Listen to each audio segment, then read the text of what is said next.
Yo, yo, yo, what's good? You are now tuned in to Wine and Power. I am your co host, Simply Day. And you got me here, your bitch Kiana.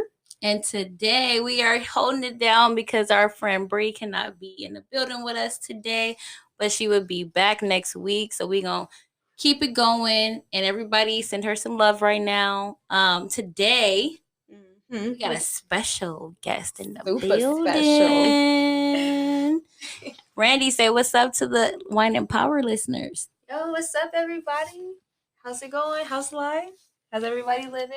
Good. I'm good. I'm good. Y'all remember that song randomly? What was it? Living better now. Living better Hey. now. Living better now.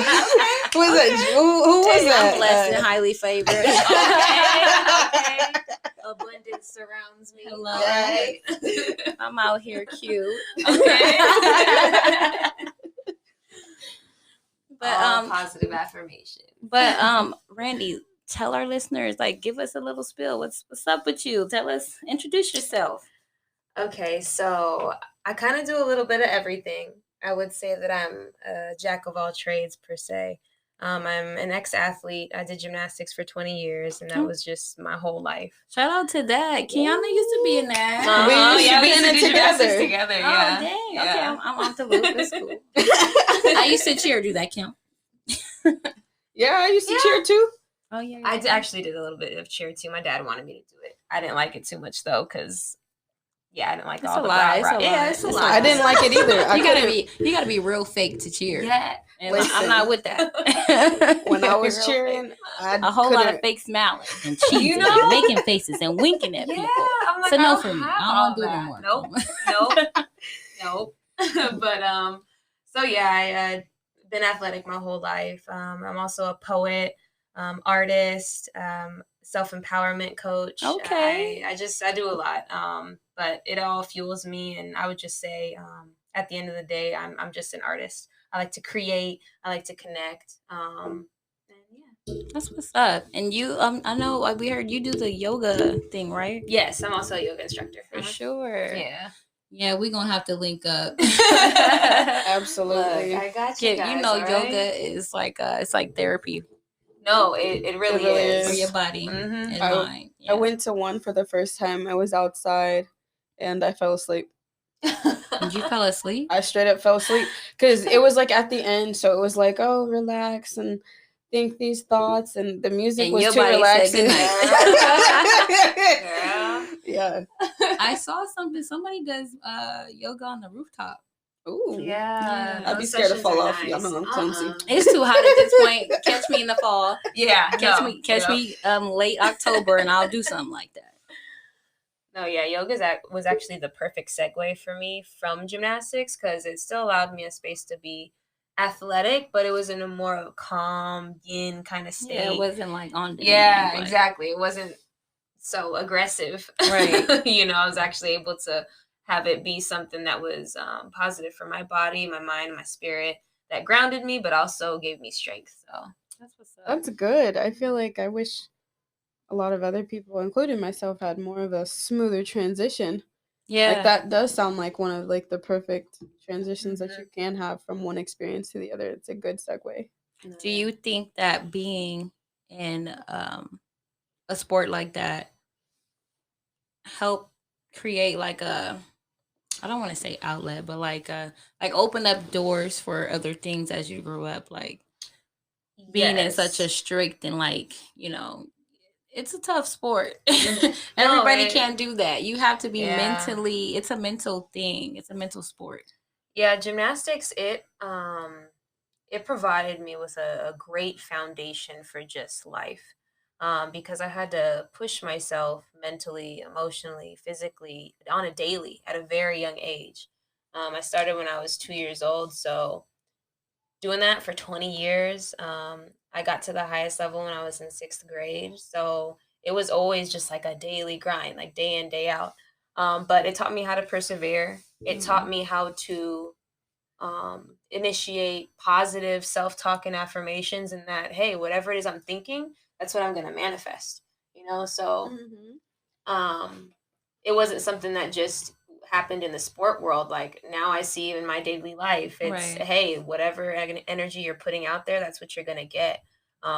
It taught me, strength and how to manifest some of that strength through like my mental and at my physical. Taught me about teamwork, communication. It taught me how to not just think about myself as an individual, but like, a group, as a group Right. effort.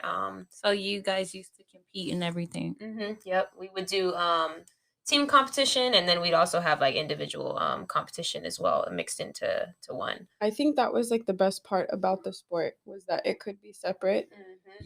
The team score counted, but you can also compete by yourself. Yep.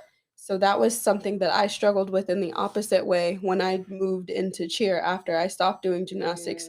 I was like, oh, I gotta rely on y'all, mother. Okay. I didn't like that. No, and honestly, I never thought about how dope that was, right? Because some people just do solely just team sports, and then other people do their individual thing. But I did like how it gave you both, right? Because there's no other sport that really does that. Yeah, at like least you not can't on be that on a level. football team and be like, all right, I'm gonna play with y'all on Wednesday, but I got my own solo game on Friday. Like they have like You their can't stats play by and yourself. stuff like that, But Yeah. at the end of the day, they're not necessarily like in their positions, competing against one another as well. So it blended the perfect mindset of, hey, I'm an individual, but I'm also my individual competition. It adds to the group effort, Right. So what was one thing that motivated you to keep going when you were in this sport? One of the biggest things, especially when I was younger, was, I wanted to get to college. I wanted a scholarship. And for a while, though, it was either, okay, I want to go to college or I want to go to the Olympics. So I've always had that big goal in mind. Like, okay, this is what I'm striving for. Wherever I get to, like, I'm going to get to one of these spots. Or both. So on the hard days, my mom really instilled in me when I was younger that, you can do anything you want to do. If you put your mind to it, you can do that. Right. So I just always kept that in mind. Like, I didn't want to necessarily let anybody down or even like let myself down. And with gymnastics, the sport was centered around like perfectionism. So it's just like, I didn't want to. It's a mental falter. thing. And that's what I'm getting to. Like, it's such a mental thing being in that sport. And, I've been keeping up with the Olympics that's been going on. And I watched the whole thing about Simone. Yep. And like just to hear her speak about her mental health and like the things and, she went throughout being in gymnastics, it was just like mind blowing. I was like, oh my God, like you would never think, like you see the show and you see somebody striving to be the best that they can be, but at the same time you never know what somebody's going on, what's going on with them, like in the inside. That's what was difficult about the sport. Was that because we were taught to mask our emotions, because hey, you're performing, you gotta show face, like you gotta be there, like it's about your brand, like you can't be out there like crying or throwing a fit or whatever it is. You have to compose yourself, right? So a lot of times when we would go through stuff, we would hold it in, and internalize our pain, whether it was physical, mental, emotional, and then just being told too sometimes like, oh, you're faking it, or like, oh, like right. It doesn't hurt that bad, or like, oh, it's okay, keep going, or you just get some kind of punishment for not being there fully mentally. Right. It just, there are certain aspects of it that's a real big drain, and it didn't only, that kind of mentality didn't just develop in gymnastics, it developed like in other aspects of like my life that I still sometimes battle with today, like pushing myself to the extremes, because that's what I learned. Push yourself till you literally cannot anymore. Push yourself until like you have a mental breakdown. And it's not healthy. So I really applaud Simone for being able to say, no, I don't want to do it. I'm not doing this. Yeah, because when you are performing that high level of skills, if you just have a moment of not being there, oh yeah, it could be over. It could literally be over for you. Yeah, physically. You can, really hurt yourself. So if you can take yourself back to a moment where you were competing, and you felt like you couldn't. But in the back of your head, you know that your coach and your parents and everybody's telling you, don't give up. But you want to give up. But at that moment, you couldn't. Now that you're in the mindset you are in today, do you think, how would you have changed those thoughts? Like, do you If think you'll still I, be like, you know, no, I got to do it because they're watching? Or like, right. would you stand up like Simone? So I do believe that she is paving the way for athletes to be more vocal about their mental state and standing up for themselves and say no. Like, especially like when you're younger, like, because what are they Exactly. really going to do, right?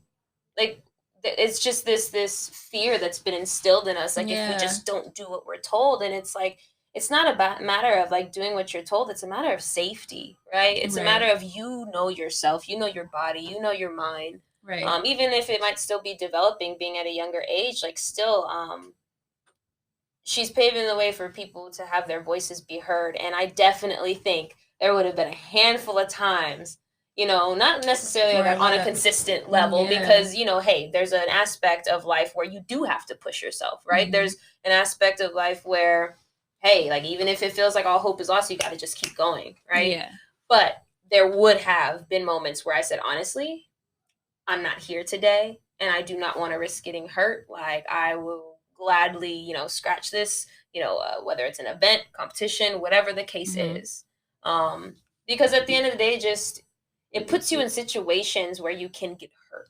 Yeah. And I think definitely. that's the biggest thing. And it teaches you to learn yourself, to know your limits and to communicate them effectively. So, And on top of that, she was also being aware of her team score.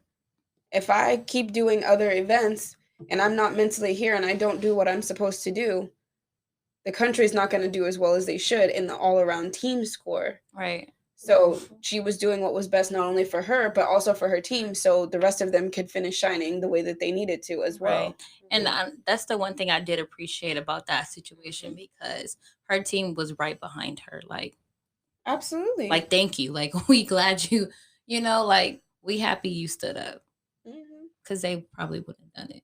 Well, in gymnastics, there's this thing called the domino effect. Okay. And sometimes if you're out of it, that affects everybody else.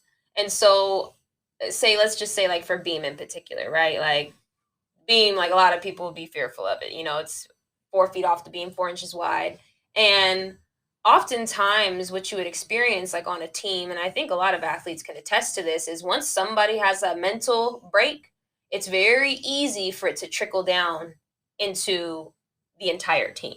Mm-hmm. And she knew that. She knew, like, hey, if I set this example, if I put this out there is a chance that my team will take on this energy and maybe take on some of that that fear or that anxiety or not being sure of themselves. Like, they can take that on too. So before it gets to that point, let me just get out of this now so that they can keep their mental sound. Because you can feel that energy. You can feel nervous energy. Like, when you're a team and you bond, like, you can feel, like, when somebody is not even confident. If it's not even a team, just friends. Like, when your friends ain't right. Mm-hmm. Yeah. Yeah. Absolutely. I used to be at gymnastics like, oh, that happened, she about to cry. Mm-hmm. Wait for it. But I mean, they could probably also do the same for me or vice versa. And then, like, it was just weird, like, for me transitioning into cheer. I wasn't used to having to you didn't like that shit at all. And there's a lot of pictures to prove that shit, okay? There's a lot of pictures they caught me off guard. Be like, I'm here to flip. I don't know what the fuck y'all about to do. You can scream at the motherfucking crowd. I'm about to do this. Let me know when it's my turn. First off, I was afraid of the mascot in high school. The mascot used to come mess with me, and I would get off my box and go flip to the other side of the track field. Like, leave me alone. That longhorn was kind of weird. It was creepy, and it was messed up because he knew I was afraid of him. And then, like, I really could not remember the cheers to save my damn life. So they'd call off something. I'd look to the side. I don't know this one. And when she don't know, she go flip. I would try to catch the first two motions, like, She's I ain't like, got you it. know what? Let me put this. That's my cue. Round I off, remember this. round off, back handspring, whip, back handspring, back handspring, back handspring, and layout.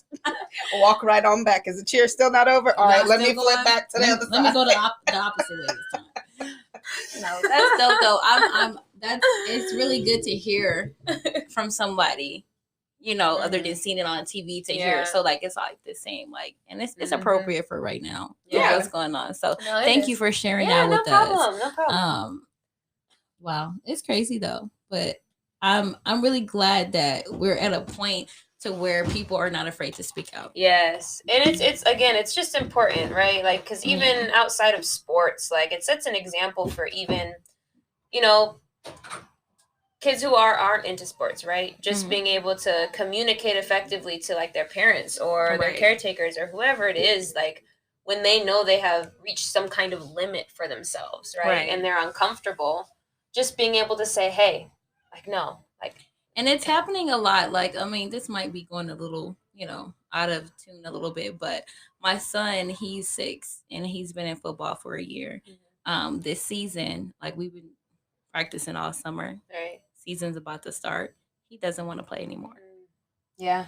And then he actually told me, like, Mom, I really don't like football. He was like, I just played because I thought you wanted me to play. Aww. Broke my heart, girl. I was like, no, I'm not that parent. I am not. You don't want to do it, baby. You don't have to do it. Throw that football down. Give them their pads back. We going home. Yeah, no. So that's honestly, that's so beautiful. But I was happy that he was comfortable enough to tell me that, so that we don't have to go no more, and that you're gonna do something that you actually enjoy. I think he liked it last year because everybody was more of his size, but because he was a little more advanced, they asked me. We went to a team that was on his level. Okay. So the kids are a little bigger. They're a little more aggressive. Yeah. So now he met his match, and I just think I'm not fucking. I don't like this. Actually, I never liked this. Right. But I was happy that he came to me and said, Mom, I don't want to play football. Right. Well, and it says something about your parenting as well, that he did feel comfortable coming out and that's speaking. That was so the thing that awesome. made me the most happy, because he could have just kept going, because like he said, he thought I wanted him to play. I thought he enjoyed it. He never complained about it until now. So we quit football. Right. But it was a battle with me, because I'm like, I don't want him to think that quitting is okay. Right. But I also don't want you to do anything you don't enjoy. I'm not that mom. What you want to do? You don't like that? We ain't doing it. Because I'm like that. I cannot do something that I don't enjoy. Yeah, no. I can't. I have to do it. I have to like it, or I'm going to have attitude. I'm going to have attitude. I'm going to complain. They're not going to like me. So I have to do what I enjoy. And I'm all about doing what you enjoy. If you're not a 9-to-5 person, go be an entrepreneur. Yeah. If you're not, like, do what you enjoy, so that it doesn't feel like work, or it doesn't feel like, Right. And I'm all about that. And I know he watches me. I do so many things. And I have all these different hats. And he watched me, and he'll tell you exactly what I do. He'll be like, my mom's a teacher. My mom is an event planner. My mom does skincare. My mom, like, he knows he knows. All right. So, and I think him watching me and seeing like how I move, and I always try to tell him, like, speak, tell me what you need. Tell this person, don't let nobody tell you what you're going to do. You tell them what you're going to do. Right. Not being disrespectful, but you are your own person. Yeah. Well, it's important, and then just teaching him that young too, it's going to set the tone for the rest of his life, and him being able to see, like, okay, she's giving me the option to do what I love, yet I can still do a lot because my mom's dedicated to a lot of things. So I think it'll teach him that balance of like, hey, I don't necessarily need to do anything that I don't want, but whatever it is I do want, I have to make sure I show up and I do what I need to do, Yeah. So, well, kudos to you. Oh, thank you. Amazing. Thank you. Okay. Look, teaching them young, all right? I have to. We have to, because, I mean, they're not going to learn it in school. No. Obviously. Yeah. Yeah. I mean, even when it came to gymnastics for me, I loved it. But I think most of it came from me being good in it and people telling me that, like, I was good. And, I had a talent for sure.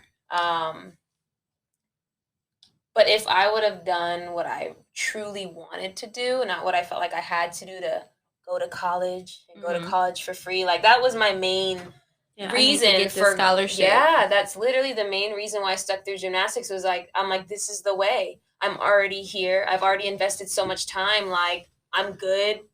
Like, why switch it up, But if I would have, I don't necessarily regret my experience because I learned a lot from gymnastics and it taught me a lot. So I don't regret it. But I do wish that I felt more supported in the arts. Because that's what I always I did, but I never felt comfortable voicing it because it was always kind of like, well, is that going to get you to college? Is that going to, what kind of job are you always have that voice in the back of your head. And it's like your parents in the back of your head, or your, whoever you look up to in the back of your head, and you feel like you need confirmation from them for you. And it's like, no, you never needed confirmation. You just need to do what you want to do. But as a child or as a teenager, and you still in your parents' home, you feel like you have to go by their rules, in which you're raised to.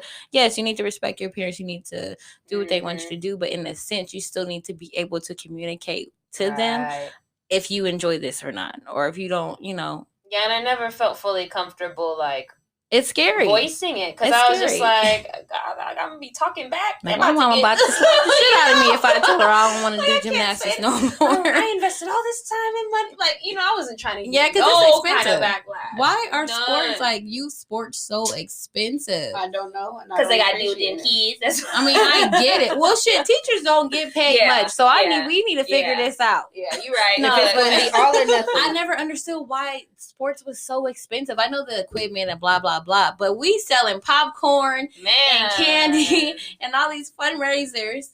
What y'all doing with that money? Yeah, the parents are still coming out the pocket. I remember my mom had to pay every year. It was $800 for cheer.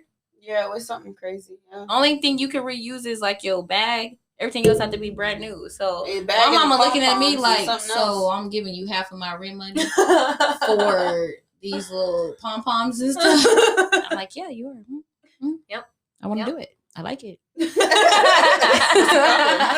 What's the problem? But I really wish that we can. I know there's some, programs that do little things, but I really want to get to a point where youth sports can just be free. Because there's some parents that really want to put their kids in stuff, and they just can't afford it. And that's not fair that those and kids then the are little missing out on programs they that. do have out to help, those are the ones that are not good. Mm-hmm. In a sense, I know there's some that are good. I'm not throwing shade at nobody's program, but there's a lot of them that's not good. And you really, it's just like, No, yeah, it's just unfortunate because the way that we kind of have a lot of things set up is it's just profit, right? So since everybody's caught up in that rat race, it's just difficult for people to take a step back and be like, hey, let me just provide, because everybody's just trying to get it, right? Everybody's trying to support their own, everybody's trying to, so we create a society then where it's hard to just support people just to support them. Yeah, it's like, well, everything's conditional. I can't help today. We'll support you if you finish this. But then when they see that you've done it and somebody else is doing it, they're like, oh, we should have did that, or oh, that's cool, I could have helped on that. Right. But it's like, you could have and you didn't. Yeah, you didn't. At the end of the day, I think it's important. It's really important to give back, even if you don't got nothing. There's so many ways to be a service to somebody for free, or just helping others. I really would like to. I mean, and I've seen a lot of things popping up where I'm seeing communities coming together, and I'm seeing people combining, and I'm like, this is dope. Yeah, it's awesome. I'm seeing all these people opening businesses, even if y'all did it with y'all PPP. No, I'm playing. Let me stop. I'm not throwing shade at nobody. It's a thing. Everybody's joking about it. Let me joke. But I wish I had one. Are they still doing those? I don't even know. Sign me up. Sign me up. PPP me. Google. I need new equipment for my business. I'm no lie. But I am enjoying seeing some communities coming together. I've been seeing that a lot. So I hope that we can get together and do it for youth sports. And I know there's a couple people out there that's working on things like that, but I really want it to get to a point where parents could just go sign their kids up and don't have to pay any money. Yeah. Like you just, Yeah, that's absolutely true. Or even there's a lot of other things like daycare is extremely expensive. It's not even it's it's not even affordable. It's not. Childcare in general. It's just not affordable at all. And I understand by all means that, as the teachers and everything, they all do deserve more money. But at the same time, how the hell am I giving you rent every month For real.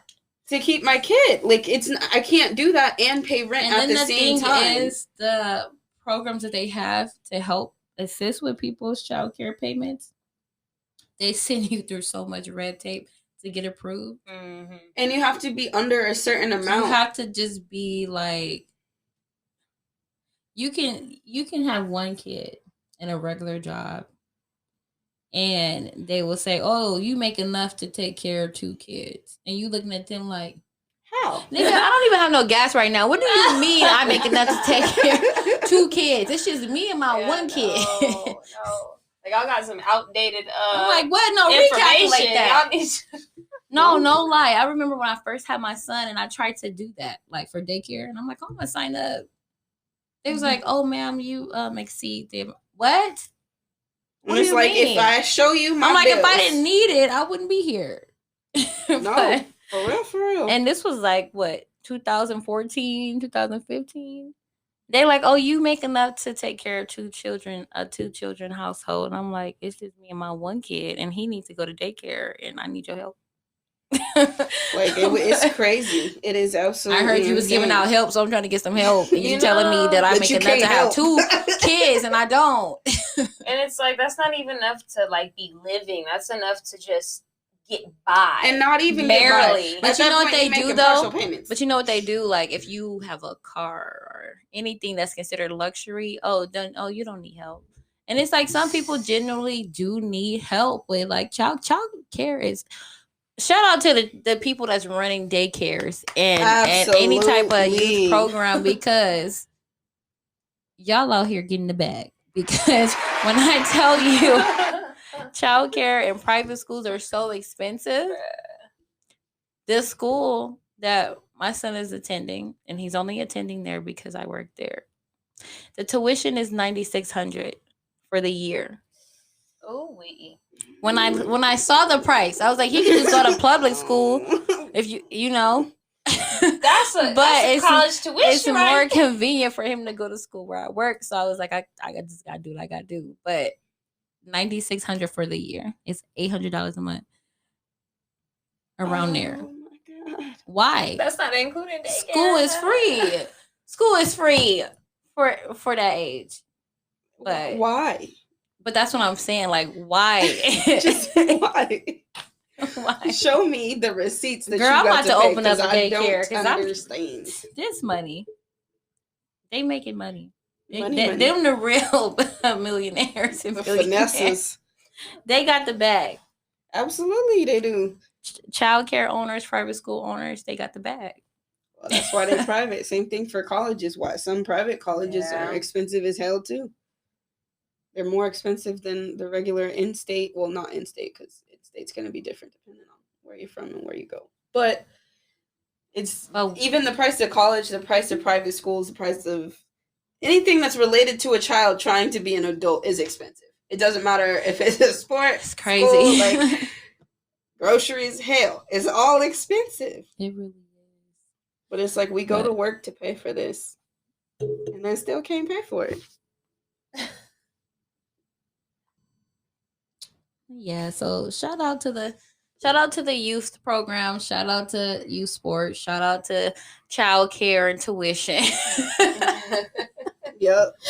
But moving forward though, do you have anything, what's going on with you now? Are you doing I know we spoke about like you being a yoga instructor and things like that. Do you have anything coming up? You like, what else going on? Share with our listeners, like let them follow you. What we doing? Where can they tap in with you? How can they connect with you? What you do have I a want really to share. If can I comment? Like, you just got a really dope vibe, and you sharing like your sports experience with us. I just feel like it was appropriate because the Olympics going on. Right.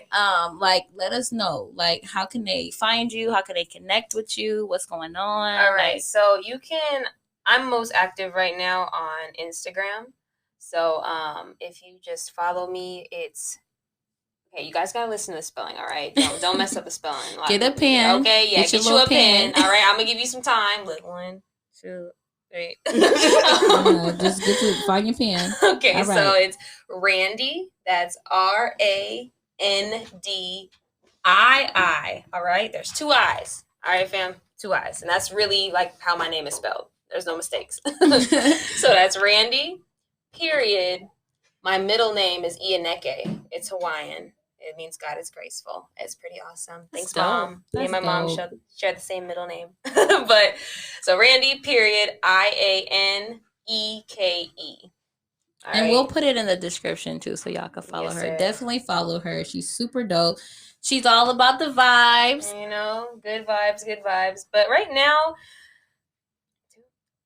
I'm working on a couple of projects that I can't speak on yet. They're collaborations, so you know, I don't want to do any spoiler alerts, but I do have a couple projects in the works with some people. But one of the main things I'm doing right now is cultivating an art project. I'm putting together a little art showcase. Oh, that's dope. I do abstract art that I paint, so I'm putting something together so I can, you know. That'll be here in Las Vegas? Yes, it'll be here in Las Vegas, yes.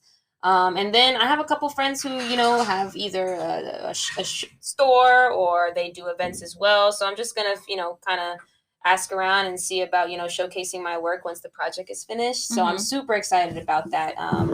Up until this point, since I graduated, I've just kind of been experimenting with like what my style is, what I like, and everything's been abstract, but I haven't really had like a firm like purpose behind it. But right now, I'm really trying to put together this little project, you know, just to show everybody that side of me. So that's my main focus. And then I'm still in the works of creating my poetry book. I've been writing poetry since I was 8 years old. So it's just at least with this first book, it's going to be from around 2012, 2013 till I want to say my cutoff was like 2018. So it'll be a nice chunk of time that I'm showing my works, and there'll be books to follow. So yeah, my poetry book, my art, you know, showcase. And then there is some other new shit I'm working on, but I'm speak on it yet. Yeah, you know what I'm saying? You gotta leave a little bit to they gotta wonder. Right. Gotta let their mind wonder, as Plies would say. Right, exactly. Oh my God. You gotta let a mind wonder. But thank you so much for joining us today on Wine and Power. This was really dope. No, thank you guys for having me. I really wish that Bree was here. Bree, we love you. We're gonna have to bring you back. Are you open to coming back? Yes, I'm definitely open to coming back. You know, I'm all about having just, you know, great conversation, you know, connecting with like-minded individuals, you know, empowering the people, and, you know, sipping on a little wine. Oh, yeah. So, a little bit. Y'all, I didn't have no ice today again. I don't know what's going on with my wine pour, but I like ice in mine. And I ain't have none last week or this week. What's going on? I don't know. We're going to get it together. Yeah, we're going to get it right. We're going to get it right. But yeah, thank you again. And we're looking forward to seeing you again on our next show. And thank you guys. Send me a follow. Shout out to the house. We'll definitely put her information in the description so y'all can follow her. Please go and follow her. And thank you guys. Don't forget to like and subscribe on YouTube, Wine and Power. We're on all platforms. Subscribe. We're on Instagram, all that. I can't even say all of it. Just social media, guys. Follow us, like and subscribe. We love you guys, and we will love y'all. We'll be back next week. Peace out. Bye.